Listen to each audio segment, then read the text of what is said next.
조갑제TV 시청자 여러분 안녕하십니까. 석동현 변호사입니다. 지금 2달 가까이 계속되고 있는 무자격 법무부 장관 조국에 대한 잘못된 임명 문제를 놓고 정치권에서 또 사회에서 일반 국민들 대다수가 그야말로 걱정과 분노 속에 지금 세월을 보내고 있습니다.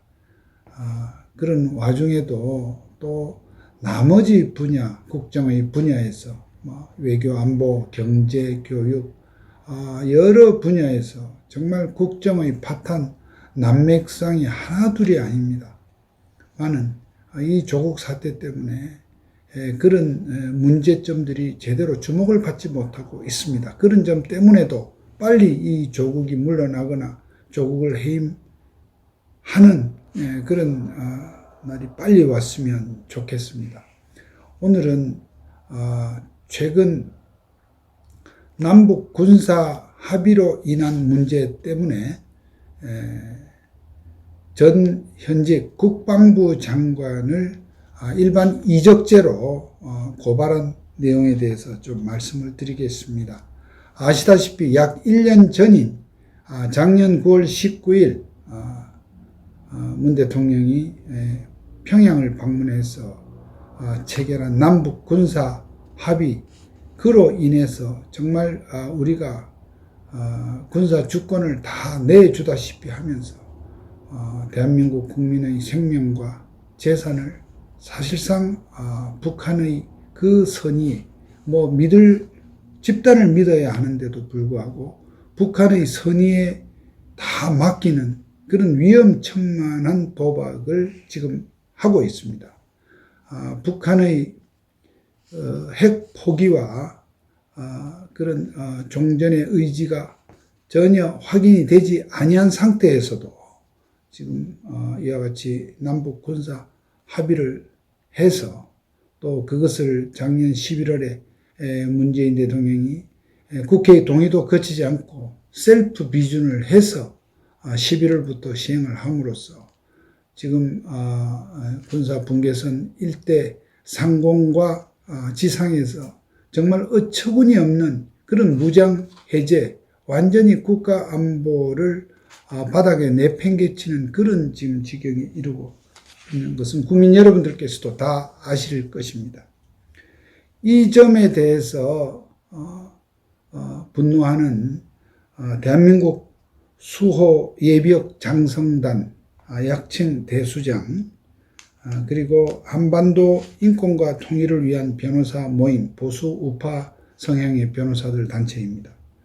그리고 일부 군 관계자들이 고발인이 되고 저와 또 임천영 변호사가 대리를 해서 전직 국방부 장관 송영무 씨와 현 국방부 장관 정경두 씨를 저희가 형법상의 일반 이적죄로 고발을 했습니다. 즉 고발 취지는 이러합니다. 전 국방부 장관인 송영무는 작년 9월 19일 평양에서 북한이 위장평화 공작으로 추진한 역사적 판문점 이행을 위한 군사 분야 합의서, 약칭 남북군사 합의서가 되겠습니다. 남북군사 합의서에 서명을 하고 현재의 국방부 장관 정경두는 송영무 전 장관이 서명한 남북군사 합의서를 아무 영혼도 없이 군인으로서의 소신과 지조도 없이 그대로 이행함으로써 헌법이 정한 국군의 사명, 즉 국군의 군사 대비 태세를 심각하게 훼손함으로써 대한민국 국민의 생명과 안전권을 그야말로 백척간두에 서게 만든 그런 잘못을 저지르고 대한민국의 군사상 이익을 해하였다는 점에서 적을 이롭게 한 죄, 즉 일반 이적죄로 고발을 한 것입니다. 형법상의 일반 이적죄는 형법 99조에 규정된 죄인데 무기 또는 징역 3년 이상의 징역에 처하도록 되어 있습니다. 구체적인 그 고발 사유는 잠시 후에 설명드리기로 하고, 이 사건을 고발함에 있어서 과연 전 현직 국방부 장관만을 고발할 것이냐, 아니면 이러한 남북 군사 합의를 체결하게 만들고 또 이것을 국회 동의 없이 셀프 비준하여 시행을 하게 만든 문재인 대통령까지 함께 고발할 것이냐를 놓고 저희들이 고심을 했습니다만, 지금 대통령에 대해서 지금 임기 중에 기소권이 제한되는 등의 여러 가지 점을 고려를 해서 일단 전 현직 국방부 장관만을 고발하게 되었다는 점을 말씀을 드립니다. 고발하게 된 그 내용은 좀 설명을 드리겠습니다. 첫 번째로 이 남북 군사 합의에 의해서 2008년 11월 DMZ, 즉 비무장지대 내 1km 내에 있는 우리 측 감시 초소 GP라고 하죠. 11개 중 10개를 완전 파괴하고 1개 초소는 사실상 사용 불가 상태로 만들므로써 조기 경보 능력을 소멸시켰습니다. 둘째로 2019년 1월에는 한강 하구의 해저 지도를 북한에 전달을 했습니다. 이로써 북한이 한강 하구를 이용해서 우리 대한민국 수도 서울에 침투가 용이하도록 만드는 그런 위험천만한 일을 저질렀습니다. 셋째, 남북 군사 합의서 1조 3항에 따라서 항공기의 비행 금지 구역을 설정함으로써 우리가 북한에 비해서 전력상 우위에 있는 공군력을 심각하게 훼손시키고 유사시 즉각 활용해야 될 군사무기들의 사용을 스스로 금하는 결과를 초래하였습니다. 넷째, 군사분계선 MDL이라고 하죠. 군사분계선을 기준으로 설정한 이 비행구역으로 인해서 북한은 평시 정찰의 필요성이 없지만 우리 대한민국은 침략 목적이 아니라 방어 목적으로 정찰해 왔었던 그런 정찰 활동을 포기시키는 결과를 가져왔습니다. 다섯째, 남북 군사 합의서 3조의 평화 수역을 설정을 했는데 이것은 그동안 우리 대한민국 장병들이 피와 땀을 흘려 수호해온 북방 한계선, 즉 NNLL을 사실상 무력화시키는 결과를 가져왔습니다. 만약에 이러한 조항을 북한이 악용할 경우에 서해를 통한 기습 공격으로 수도권의 안전보장을 위협하고 평화 수역이 아니라 결국 서해 바다를 분쟁지대화, 무력 점령할 위험마저 있습니다. 여섯째, 남북 군사 합의서 제1조 1항에 의하면 대규모 군사훈련을 남북이 협의해서 하도록 되어 있습니다. 사실상 말이 협의라지만 사실상 못하게 된 것이죠. 이로 인해서 한미연합 방위체계의 근간이 되고 있는 3대 한미연합훈련, 즉 키 리졸브 연습, 독수리 훈련, 을지 프리덤 가디언 연습을 모두 폐기하거나 대폭 축소함으로써 한미연합 방위 태세를 급격히 와해시켰습니다.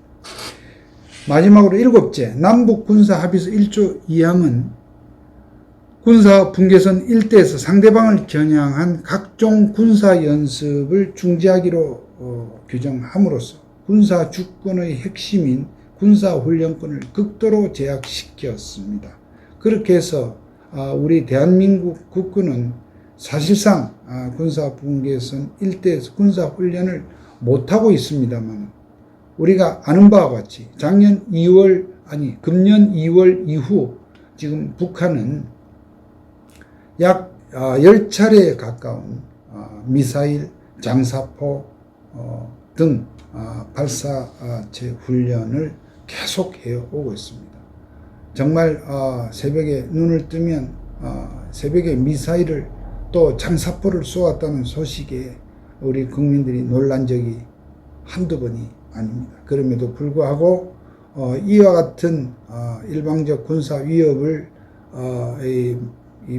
이렇게 조장한 대통령은 정말 국가안전보장회의에 제대로 참석도 하지 않고 북한의 그러한 무력 위협에 대해서 단 한마디 말도 못하는 그런 정말 어처구니 없고 바보 같은 그런 입장으로 일관해 오고 있습니다. 사실 이 두 사람을 처벌하는 것으로 문제가 해결이 되겠습니까? 궁극적으로는 이 남북 군사 합의의 이 파기를 이끌어내야 할 것입니다. 그런 점에서 이 국방부 장관들에 대한 고발에 앞서서 제가 공동 대표를 맡고 있는 한반도 인권과 통일을 위한 변호사 모임, 즉 한변에서는 지난 1월 이 남북 군사 합의가 국민들의 생명권, 안정권, 영토권을 같은 기본권을 침해했다는 논리로서 헌법재판소에다가 위헌 무효 심판을 청구를 했었습니다. 그런데 이렇게 정말 좌편향된 헌법재판관이 그러한 헌법 소원을 재판할 가치도 없다 하는 형태로 그냥 본안 심판에 회부하지도 않고 각하를 시켜버렸습니다. 그 논리는 이런 것입니다. 이 남북 군사 합의로 인해서 대한민국 국민들의 기본권이 침해되었다 어쨌다는 것은 사실상의 또는 간접적인 피해에 불과하다. 직접적인 피해가 있다고 볼 수 없다는 논리였습니다. 직접적인 피해가 뭡니까?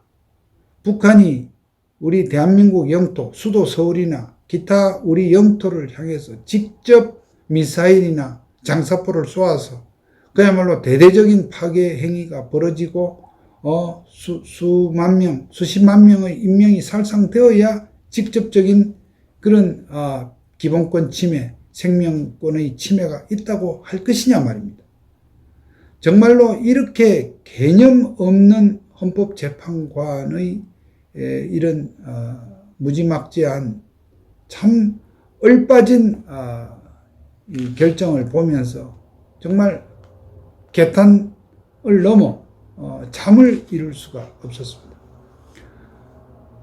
지난 2월 달에 그렇게 각하되고 난 이후에 묘하게도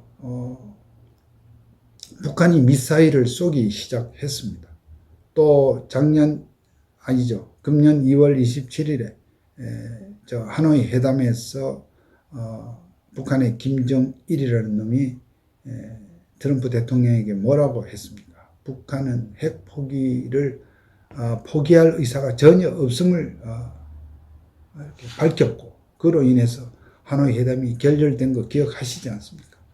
그처럼 핵 포기를 하지 않았을 뿐만 아니라 할 의사가 없다는 것이 분명해졌고 그 이후에 미사일과 장사포 발사가 계속되면서 다시 헌법재판관이 북한의 그러한 행위가 국민들에게 직접적인 권리 침해가 안 된다. 남북 군사 합의가 국민들에게 직접적인 권리 침해가 안 된다는 주장을 충분히 반박할 수 있겠구나 생각을 하고 7월 달에 저희가 다시 헌법 소원을 제기를 했더랬습니다만은 똑같은 논리로 다시 각하를 했습니다.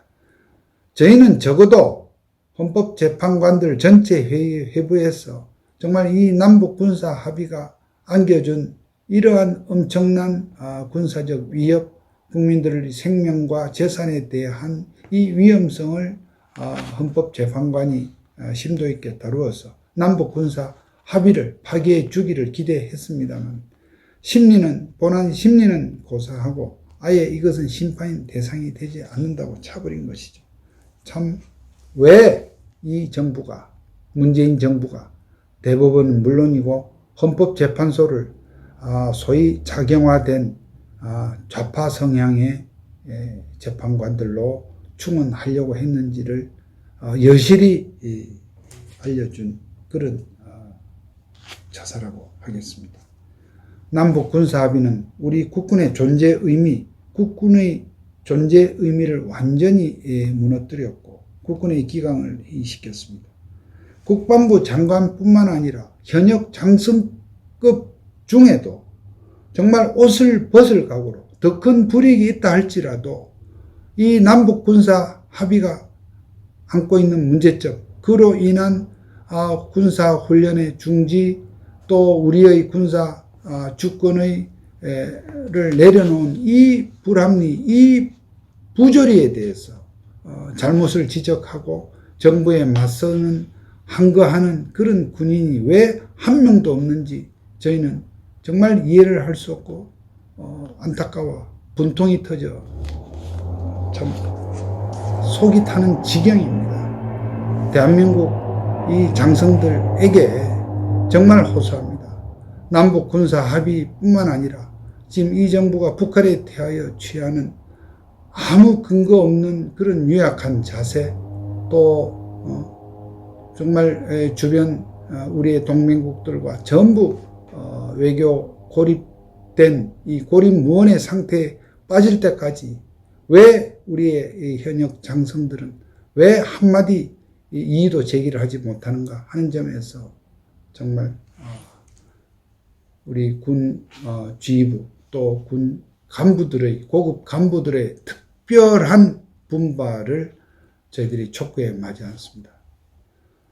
전현직 국방부 장관을 일반 이적죄로 고소를 한 것에 대해서 우리 검찰이 제대로 수사를 할 수 있을지 저희 걱정도 안 되는 바는 아닙니다만, 그러나 지금 현재 검찰이 조국 사건에 대해서 수사 의지를 보이듯이 이와 같이 정말 국가의 근본이며 국민의 생명의 어떤 위험 요소가 되는 남북군사 합의를 이와 같이 아무 개념 없이 영혼 없이 이렇게 저지른 이 국방부 장관에 대해서 엄중한 그런 어떤 조사와 책임을 물어주기를 정말 기대하고 부탁해 마지 않습니다. 여기까지 하겠습니다. 감사합니다.